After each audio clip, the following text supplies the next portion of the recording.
Okay fine.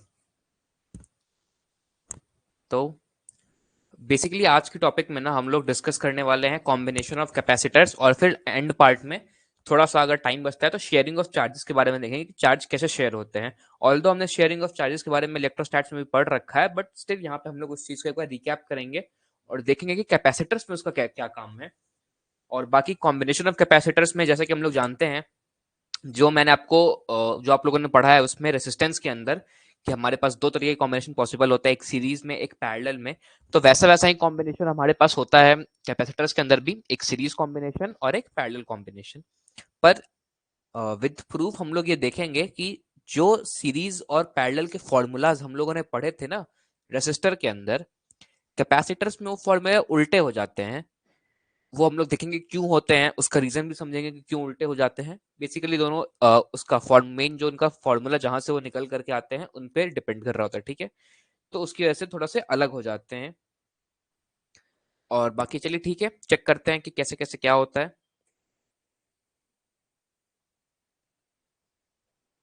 चलिए, तो पहले कॉम्बिनेशन इन सीरीज देखते हैं। सीरीज क्या होता है? In this arrangement of capacitors charge has no alternative path to flow. No alternative path का मतलब क्या है कि सब सपोज करो मेरा चार्ज यहां से निकलेगा, उसके पास सिर्फ एक ही पाथ है, ये ए से बी ट्रेवल करने वाला, उसके पास कोई और अल्टरनेटिव पाथ नहीं है कि वो कहीं और से रास्ते में ले लेगा। अल्टरनेटिव पाथ कहाँ होता है? पैरेलल कॉम्बिनेशन के अंदर होता है आपका, ठीक है। तो यहाँ पे कोई अल्टरनेटिव पाथ नहीं है, ये चार्ज यहाँ ए से बी फ्लो करेगा। ए से बी में इसके पास कैपेसिटर C1 है, C2 है और C3 है, ठीक है। सब पे क्यू क्यू चार्जेस हैं। ये प्लस क्यू और माइनस क्यू से घबराना नहीं है। एट द एंड हम लोग इसका मैग्नीट्यूड लेते हैं, तो अगर मैं इस कैपेसिटर को रिप्रेजेंट करूंगा तो मैं कहूंगा कि इस पे क्यू चार्ज है, इसके कैपेसिटेंस C1 है और इसका पोटेंशियल डिफरेंस V1 है। सिमिलरली इसका क्यू C2 और V2 और इसका क्यू C3 और V3 होता है। चलिए, the charge on each capacitor is equal. Her capacitor पे आपका जो चार्ज होता है वो इक्वल होता है Q is equal to C1V1। क्यों होता है? क्योंकि देखो ना, यहां से सेम चार्ज फ्लो कर रहा है। याद करो वो वाला कॉन्सेप्ट, सीरीज वाला कॉन्सेप्ट, कि हर रेसिस्टर पे आपका करंट सेम होता था। क्यों? क्योंकि सेम ही करंट फ्लो कर रहा है हर रेसिस्टर से। तो यहां से अगर मैं एक छोटा सा चार्ज Q निकालूं तो यही Q चार्ज इससे इसके थ्रू भी जाएगा, इसके थ्रू भी जाएगा और इसके थ्रू भी जाएगा। तो जो हर एक कैपेसिटर पे चार्ज है वो सेम चार्ज जाएगा, ठीक है। और हमने यहाँ पे क्यूब कैपिटल क्यू से इसको डिनोट भी कर रखा है। अगर नहीं भी करते तो भी ये अंडरस्टूड होता सेल्फ सेल्फ तरीके से कि सेम चार्ज जा रहा होगा। और चार्ज की वैल्यू क्या होगी? इसके लिए C1V1, इसके लिए C2V2, इसके लिए C3V3, और तीनों ही इक्वल होने वाली है हमारी, ठीक है। क्योंकि Q is equal to C भी हमारा स्टैंडर्ड फॉर्मूला था। Next, the total potential difference across AB is shared by the capacitors in the inverse ratio of their respective capacitances. अब इसका क्या मतलब है? देखो, टोटल पोटेंशियल मेरे पास V है और तीन कैपेसिटर है मेरे पास।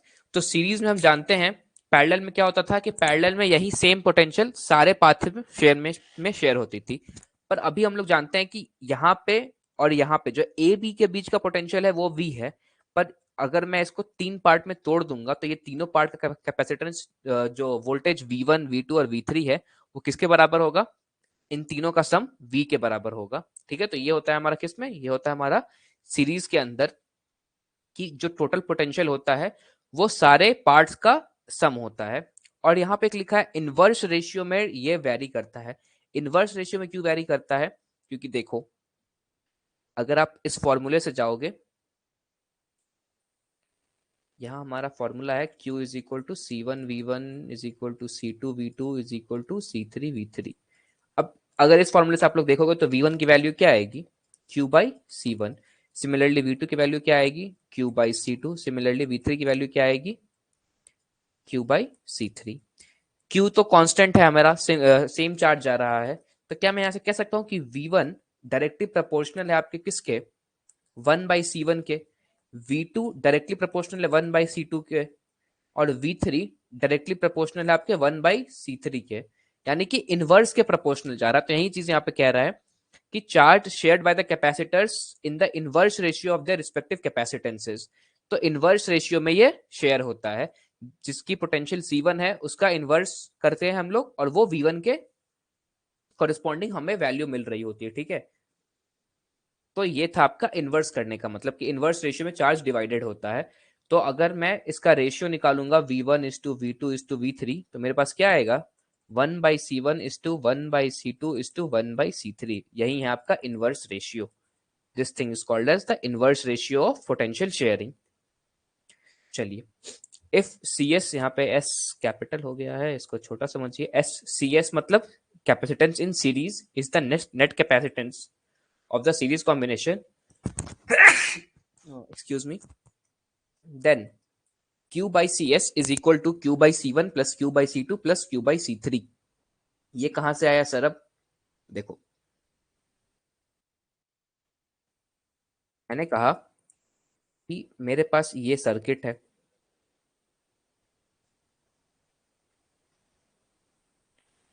ठीक है, ये V है, ये C1 C2 C3, इसमें V1 V2 और V3 है, ठीक है। इसके करस्पॉन्डिंग मुझे एक सर्किट बनानी है जिसमें कि एक कैपेसिटर होना चाहिए। तो वो मैं कैसे बनाऊंगा? मैंने कहा मैं एक कैपेसिटर रखूंगा यहाँ पे, पोटेंशियल मेरे अभी भी V रहेगी, ठीक है। ये मेरा C सीरीज हो जाएगा क्या, इक्विवेलेंट कैपेसिटेंस, और इसका चार्ज क्या रहेगा, चार्ज तो ऑफकोर्स इस पे भी सेम रहेगा Q, यहाँ पे भी Q, Q और Q था। तो अब इसके इक्विवेलेंट मैंने बना दिया एक और सर्किट। अब देखो यहाँ पे क्या होगा, V की वैल्यू होगी V1 plus V2 plus V3। यहाँ पे V की वैल्यू क्या होगी, Q बाई सी एस। अब V1 की वैल्यू हमें पता है क्या होगी, Q by C1 plus Q by C2 plus Q by C3।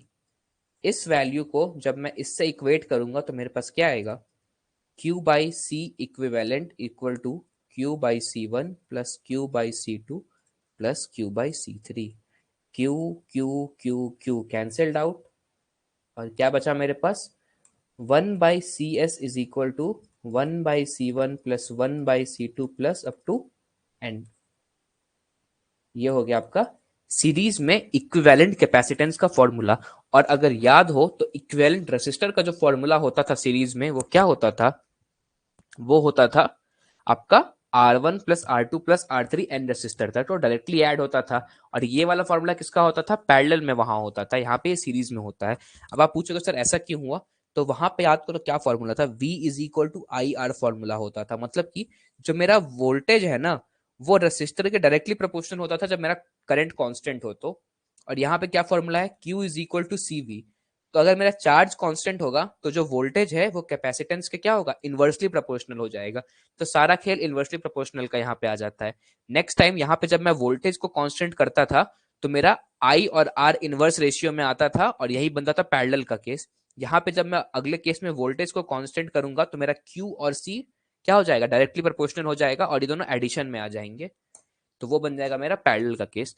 तो यही यहाँ पे थोड़ा सा फॉर्मूला में जो चेंज हुआ है, इस वजह से कैपेसिटर का फॉर्मूले उल्टे बन रहे होते हैं, ठीक है। तो Q by C S is equal to Q by C1 plus C2 plus C3, यहां से आगे 1/CS is equal to 1/C2 plus 1/C1 plus 1/C2 plus 1/C3। ये हो गया आपका फॉर्मूला। क्लियर है यहां तक, कोई डाउट नहीं इसमें?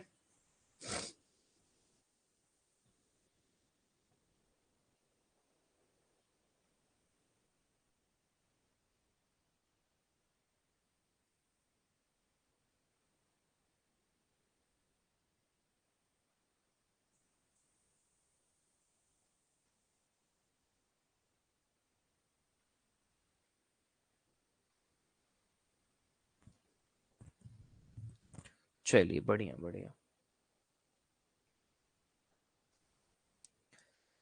Next, capacitors in parallel. अब पैरेलल में क्या होगा, जो मैंने आपको बता दिया है, कुछ कुछ प्रिडिक्ट कर सकते हैं हम लोग। सर्किट देख लेते हैं। In such an arrangement of capacitor charge has an alternative path to flow. Charge के पास क्या होता है, अल्टरनेटिव पाथ। अल्टरनेटिव पाथ कहां से आएगा, तो देखो ये मेरा जो कैपेसिटर है, ये ए पॉइंट है, ये बी पॉइंट है। चार्ज यहां से निकलेगा, अब इसको बी तक जाना है। मेरा चार्ज ए से निकला, इसको बी तक जाना है। अब वो यहां से भी जा सकता है, यहां से भी और यहां से भी। तो अगर मेरा क्यू एक चार्ज निकलेगा ना, तो उसके तीन टुकड़े हो जाएंगे, Q1 Q2 और Q3। क्यू के तीन टुकड़े हो गए, और तीन रास्ते हैं मेरे पास बी तक पहुंचने के। और वहां पे मेरे पास बी तक, ए से बी तक पहुंचने का एक ही रास्ता था, ठीक है। तो डायग्राम क्या बनेगा आपका, ये वाला आपका डायग्राम बन जाएगा। अब next, the potential difference across each capacitor is same and equal to the total potential difference applied. A और बी के अक्रॉस हमने वी पोटेंशियल लगाया है, तो देखो इन दोनों के अक्रॉस भी क्या है, वी पोटेंशियल, इन दोनों के अक्रॉस भी वी पोटेंशियल, और इन दोनों के अक्रॉस भी वी पोटेंशियल। ये क्यों हुआ? क्योंकि अगर ए का पोटेंशियल सपोज करो कुछ वी मान सकते हो आप, और यहाँ पे जीरो पोटेंशियल मानोगे, तो यहाँ पे भी ए है, यहाँ पे भी ए है, और यहाँ पे भी ए ही आएगा। क्यों? क्योंकि बीच में कुछ बैरियर्स नहीं है, कोई अलग से रेसिस्टर या कैपेसिटर या कुछ कनेक्टिंग चीज नहीं लगी हुई है, सिंगल वायर है। तो सिंगल वायर के अगर मैं यहाँ ऐसे बात करता हूँ कि ये मेरे पास एक वायर है, तो इस वायर के दोनों एंड पे क्या होगा, सेम पोटेंशियल होगा। यहाँ पे भी वी पोटेंशियल, यहाँ पे भी वी पोटेंशियल। क्यों? क्योंकि बीच में कुछ नहीं है। अगर बीच में कुछ आ जाएगा, कनेक्टिंग सर्किट, रेसिस्टर या आपका कैपेसिटर, तब तो मेरा पोटेंशियल ड्रॉप होगा। जब कुछ नहीं है तो सेम रहता है। तो ए है यहाँ पे भी ए, यहाँ पे भी ए, यहाँ पे भी ए, यहाँ पे बी है, तो ये बी और ये बी, तो सब A B A B A B के कॉम्बिनेशन बन गए हैं। सारे ए बी का मतलब सब पोटेंशियल क्या है, वी वी वी पोटेंशियल है। तो इस पे भी वी पोटेंशियल है, इस पे भी वी पोटेंशियल, इस पे भी वी पोटेंशियल। ठीक है, तो आपका V1 V2 V3 सब सेम हो गया। अब यहाँ पे वैरी क्या कर रहा है, चार्ज वैरी कर रहा है। क्यों? क्योंकि हमने Q चार्ज यहाँ से दिया था, और मैंने कहा कि ये तीन टुकड़ों में बट गया, Q1 Q2 और Q3। तो अब नई कहानी क्या निकल करके आएगी, नई कहानी आपके पास निकल करके आएगी कि V इज इक्वल टू हो गया है V1 plus V2 plus V3 sir, sorry, V equal to हो गया है V1 equal to V2 equal to V3 हो गया है। यानी कि यहां से क्या हो गया, V is equal to V1 क्या होता है, Q1/C1 is equal to Q2/C2 is equal to Q3/C3। अब अगर मैं यहाँ पे एक इक्विवेलेंट कैपेसिटेंस लाना चाहता हूं, पहले मेरा सर्किट कैसा था, ये था।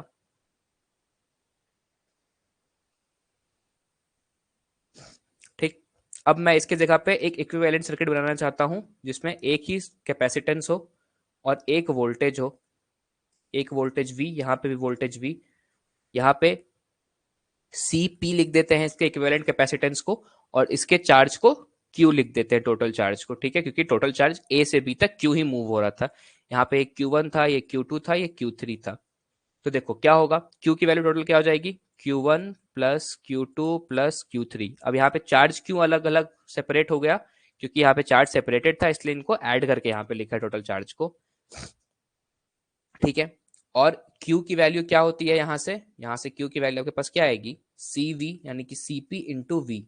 तो ये हो गया आपके पास CP into V is equal to Q1 की वैल्यू क्या आएगी इस इक्वेशन से देखो, C1V प्लस Q2 की वैल्यू C2V प्लस C3 की वैल्यू Q3 की value C3V। V V V V cancelled out, CP की वैल्यू निकल करके आ गई C1 plus C2 plus C3। ये हो गई आपकी सी पैरेलल, यानी कि पैरेलल में जो आपका नेट कैपेसिटेंस आएगा उसकी value. The total charge Q is shared by the capacitor in the direct ratio of the respective capacitances. Direct ratio क्या होता है, यहाँ बताया था मैंने, Q is equal to CV होता है। अगर V कांस्टेंट है मेरा तो डायरेक्ट वो हो जाएगा, ये Q directly proportional to C हो जाएगा, यही आपका डायरेक्ट रेशियो होता है। तो ये direct ratio Q is equal to Q1 plus Q2 plus Q3 हमने किया। If CP is the net capacitance for the parallel combination of capacitors, then CPV is equal to C1V plus C2V plus C3V. CP is equal to C1 plus C2 plus C3। ये आ गया आपका value. यहां तक clear है बेटा?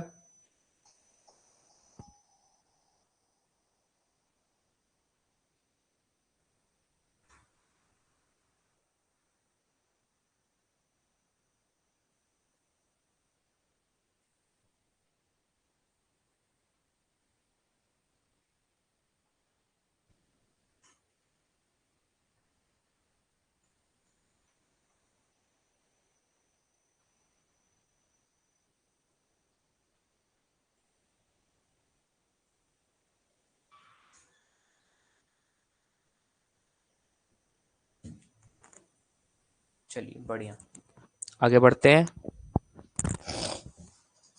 Combination of dielectrics. अब हम लोग क्या कर रहे हैं, इसके पहले हम लोगों ने क्या किया था, हम लोगों ने पैरेलल प्लेट कैपेसिटर्स के बीच में ना एक डाई इलेक्ट्रिक को इंसर्ट करके चेक किया था कि उसकी कैपेसिटेंस कैसे चेंज कर रही है, और कुछ जगह को खाली छोड़ दिया था, पार्शियली फिल्ड जिसको हम लोग कह रहे थे। अब इस केस में हम लोग क्या कर रहे हैं ना, हम लोग प्लेट्स के बीच में दो डाई इलेक्ट्रिक लगा रहे हैं, या ज्यादा डाई इलेक्ट्रिक, दो या दो से ज्यादा डाई इलेक्ट्रिक लगा रहे हैं, और तब चेक कर रहे हैं कि उसकी कैपेसिटेंस कैसे कैसे वेरी कर रही है। ठीक है, तो इसलिए इसको कहते हैं combination of dielectric slabs. Plate separation division, plate separation division मतलब जो प्लेट का सेपरेशन है ना उसके अलोंग हम लोग डिवाइड कर रहे हैं। इसका क्या मतलब होता है सर, तो प्लेट सेपरेशन डिवीजन का सीधा सीधा मतलब होता है, ये देखो, सपोज करो ये मेरा एक डाई इलेक्ट्रिक है, ठीक है। अब इसमें अगर मुझे ना लगाना है आपका ये मेरा पैरेलल प्लेट कैपेसिटर, अगर मुझे इसमें डाई इलेक्ट्रिक लगाना है तो मैं दो तरीके से लगा सकता हूं, या तो मैं इस तरीके से दो इसमें घुसाऊं, या फिर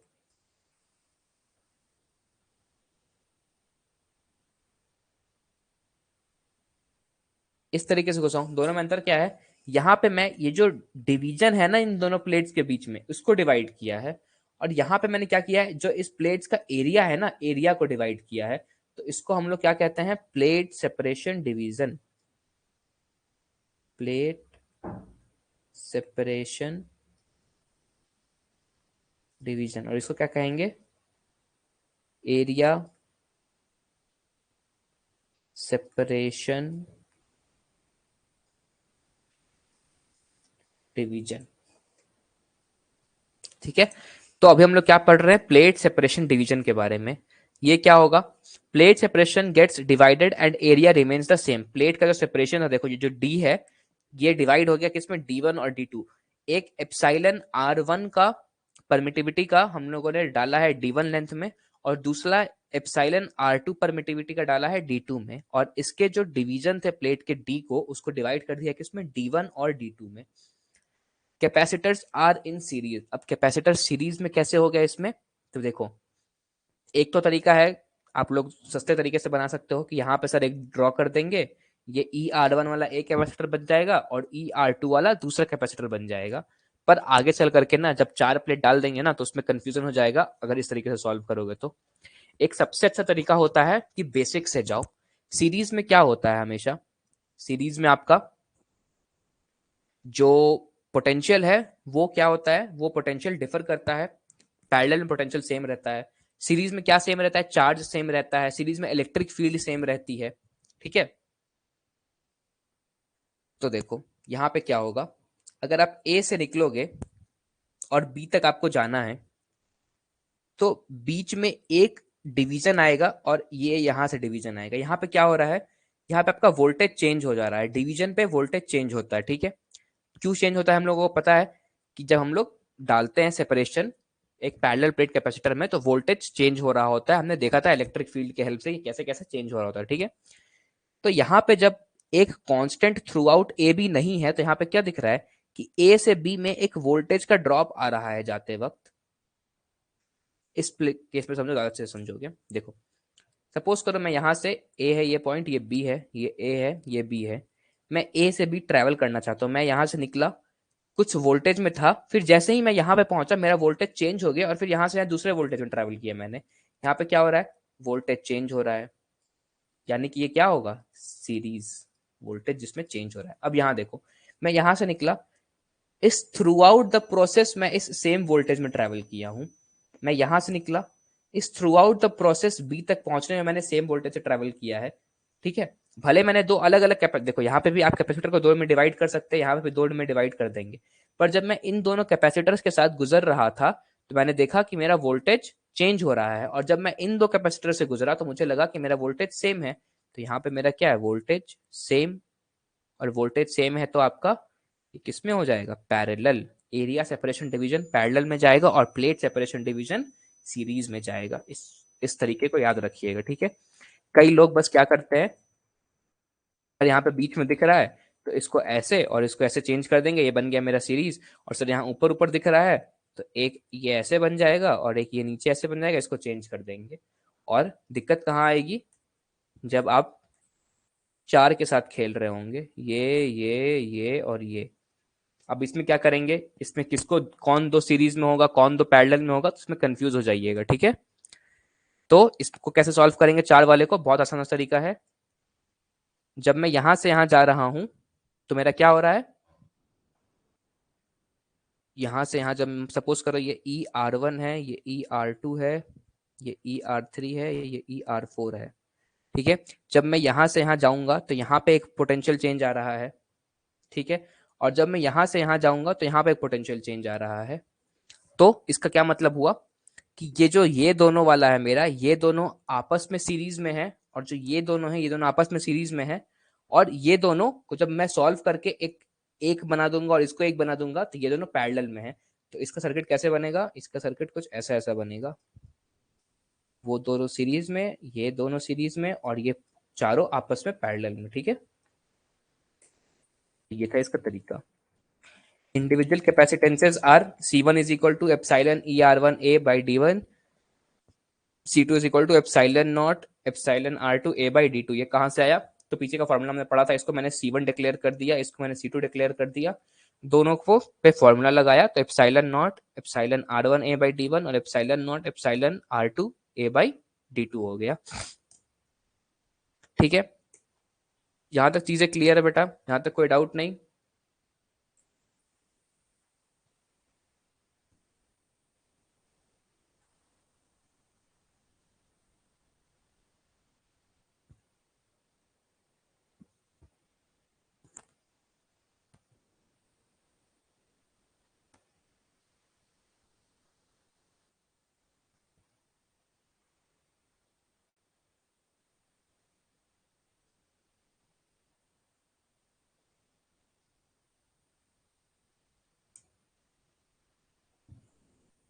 चलो बढ़िया, क्लियर। तो अब आते हैं, इसी को आगे चेक कर लेते हैं, प्लेट सेपरेशन डिवीजन को। 2 आर इन सीरीज, सीरीज में तो क्या होगा, 1/C1 1/C is equal to 1/C1 plus 1/C2, यानी कि 1/C1 क्या हो जाएगा, जो हमने C1 लिखा था उसको अपोजिट कर देंगे, यहाँ पे C2 का अपोजिट करेंगे, दोनों को ऐड करेंगे, और आपके पास इक्विवेलेंट कैपेसिटेंस ये निकल करके आ जाएंगी। इन चीजों को रटने की जरूरत नहीं है, कोई याद करने की जरूरत नहीं है इन चीजों को, कॉन्सेप्ट समझ लीजिए कि डायग्राम दिया रहेगा उस हिसाब से प्लेट सेपरेशन डिवीजन है या एरिया सेपरेशन डिवीजन है, ये पता कैसे करेंगे, ठीक है। तो बस उतने से आपका काम चल जाएगा। नेक्स्ट एक स्पेशल केस दिया हुआ है, ये भी कुछ स्पेशल नहीं है इसमें।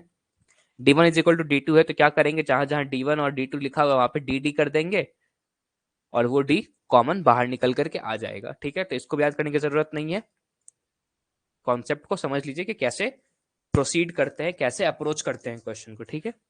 Next, plate area division. अब प्लेट के एरिया को हम लोग डिवाइड कर रहे हैं, तो देखो यहाँ पे क्या होगा, plate area gets divided and distance between them remains the same. Distance D ही है, एप्सिलॉन R1 के लिए भी और एप्सिलॉन R2 के लिए भी, दोनों ही मेरे जो प्लेट्स हैं उसके लिए क्या है, डिस्टेंस D ही है।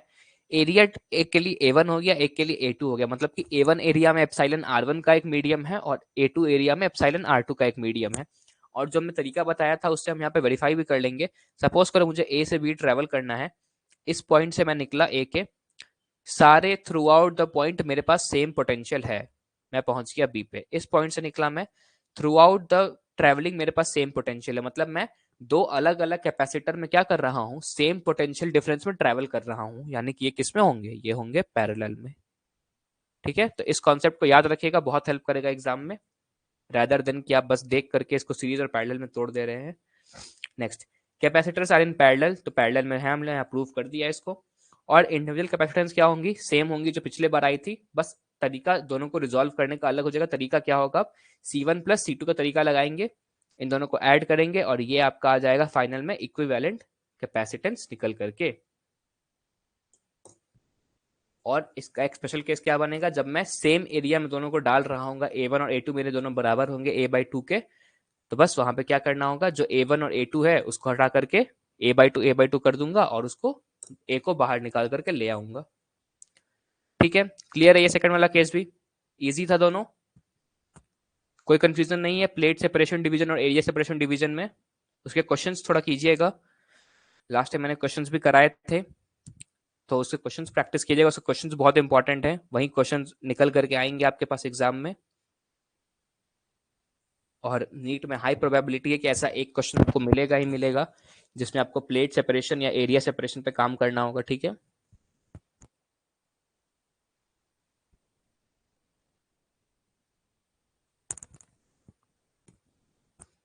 चलिए बढ़िया, क्लियर है तो। नेक्स्ट देखते हैं शेयरिंग ऑफ चार्जेस। अब शेयरिंग ऑफ चार्जेस कैसे काम करता है sir? When two charged conductors are connected by a conducting wire, then charge flows from a conductor at higher potential to that at lower potential. सब कोई जानता है current कैसे फ्लो करता है, higher potential to lower potential. और current का flow किसका फ्लो होता है? Flow of charges. तो चार्ज भी कैसे फ्लो करेंगे? From higher potential to lower potential. Next, this flow of charge stops when the potential of both conductors become equal. दोनों, अब जब चार्ज फ्लो कर रहा है, सपोज करो एक जगह 100 वोल्ट का पोटेंशियल डिफरेंस है, एक जगह 50 वोल्ट का, धीरे धीरे चार्ज फ्लो करना शुरू हुआ, जो 100 वोल्ट का पोटेंशियल डिफरेंस है वो कम होने लगेगा, 50 वोल्ट का बढ़ने लगेगा, और कहीं 75 वोल्ट के आसपास जाकर के मेरी चार्जिंग रुक जाएगी, क्योंकि दोनों ही पोटेंशियल सेम हो गए होंगे, 100 से आ गया 75 पे और ये चला गया 50 से 75 पे, ठीक है। तो वहां पे मेरे पास चार्ज का फ्लो स्टॉप हो जाएगा क्योंकि सेम पोटेंशियल है। Next, let the amount of charges after the conductors are connected be q1 and q2 respectively and their common potential be v then। ये एक क्वेश्चन बनता है, डेडिकेटेड क्वेश्चन आते हैं इससे कई बार शेयरिंग ऑफ चार्जेस से, ठीक है। तो ध्यान से देखिएगा, बिफोर कनेक्शन क्या सीन था? v1 v2 c1 c2 q1 q2, ठीक है। अलग अलग चार्जेस थे, अलग अलग कैपेसिटेंसेस थे, दो अलग अलग बॉडीज थी। मैंने कंडक्टिंग वायर लगाया, C1 और C2 तो सेम रहेगा क्योंकि वो प्रॉपर्टी चेंज नहीं करती है, कैपेसिटेंस। चार्ज चेंज हो गया, क्यों? क्योंकि Q1 ज्यादा था, Q2 बड़ा छोटा था, Q1 was greater than Q2, तो Q1 कुछ कम हो गया होगा, Q2 कुछ बढ़ गया होगा। नया चार्ज क्या है? Q1 डैश है इसके पास है और इसके पास Q2 डैश है। पोटेंशियल क्या है? V1 और V2 था, अब क्या है? V और V है। ये मेरा सिचुएशन बन चुका है, ठीक है। तो अर्लियर सिचुएशन क्या थी? V था, C1 था, V था और Q1 था, और इधर क्या था? C2 था, V था और इसके साथ Q2 था। नेक्स्ट क्या बन गया है? C1 तो सेम है, V1 था यहाँ पे और V2 था, सॉरी। अब ये V है और ये क्या है? Q1 डैश है। ये C2 है, ये V है और ये क्या है? Q2 डैश है। तो ये अर्लियर थी, ये बाद की पोजीशन आपकी बन गई है। क्यों? क्योंकि हम लोगों ने एक कंडक्टिंग वायर कनेक्ट कर दिया था। Next, common potential according to the law of conservation of charge, q before connection is equal to q after connection। law of conservation of charge क्या कहता है? charge can neither be created nor be destroyed, it can only travel from one position to another, या फिर one body to another। यानी कि मेरा जो total charge है, जो पहले था कनेक्शन के पहले और जो कनेक्शन के बाद रहा होगा इक्विलिब्रियम स्टैब्लिश करने के बाद, वो दोनों क्या होगा? वो दोनों ही चार्जेस सेम रहे होंगे। कनेक्शन के पहले मेरे पास चार्ज क्या था? Q1 और Q2, यानी कि Q1 plus Q2 total charge था। अभी क्या है? Q1 डैश और Q2 डैश, तो Q1 plus Q2 is equal to Q1 dash plus Q2 dash. ये आ गया मेरा कहां से? कंजर्वेशन ऑफ चार्ज से। नेक्स्ट, तो अब ये आ गया C1V1 is plus C2V2 is equal to C1V plus C2V। ये कहां से आ गया सर? अरे Q1 और Q2 की वैल्यू बस चेंज कर दिए, तो Q1 Q2 क्या लिख सकते हैं? C1V1 plus C2V2 is equal to C1V plus C2V। यहां से मेरे पास इक्विलिब्रियम पे जो पोटेंशियल था उसकी वैल्यू आ जाएगी क्या? C1V1 plus C2V2 divided by C1 plus C2। ये इक्विलिब्रियम पे मेरा पोटेंशियल एग्जिस्ट कर रहा होगा। अगेन मैं कह देता हूं, इसको याद करने की जरूरत नहीं है बेटा, इसके अप्रोच को समझो कि अगर एग्जाम में ऐसा क्वेश्चन आता है तो क्वेश्चन को किस तरीके से मुझे अप्रोच करना है, ठीक है। तो क्या करना है? पहले law of conservation of charge लगा करके इक्विलिब्रियम पोटेंशियल निकालना है कि किस पोटेंशियल पे दोनों तरफ बराबर पोटेंशियल हो गया और चार्ज का फ्लो बंद हो गया, तो ठीक है। Next, charges after connection, Q1 dash is equal to C1V है। अब यहां से हमने देखो, ये Q1 डैश है, ये क्या है? Q2 डैश है। मुझे इन दोनों की वैल्यू निकालनी है। अब मैं V निकाल चुका हूं, क्या करूंगा? C1 इंटू वी करूंगा तो क्या आ जाएगा? Q1 dash. C1 into we किया, Q1 डैश आ गया। C2 इंटू वी करूंगा तो क्या आएगा? Q2 dash. वो किया तो वो भी यहाँ से आ गया, तो बस मेरा काम खत्म। और अब इसका क्या निकाल लेंगे, रेशियो निकाल लेंगे। अगर कल को रेशियो निकालने कहता है Q1 dash by Q2 dash, या फिर इक्विलिब्रियम के बाद बताओ चार्जेस किस रेशियो में प्रेजेंट है, तो यहां से वो रेशियो भी निकाल लेंगे। ठीक है, समझ में आ गया? कोई डाउट नहीं इसमें शेयरिंग ऑफ चार्जेस में? शेयरिंग ऑफ चार्जेस क्लियर है एकदम?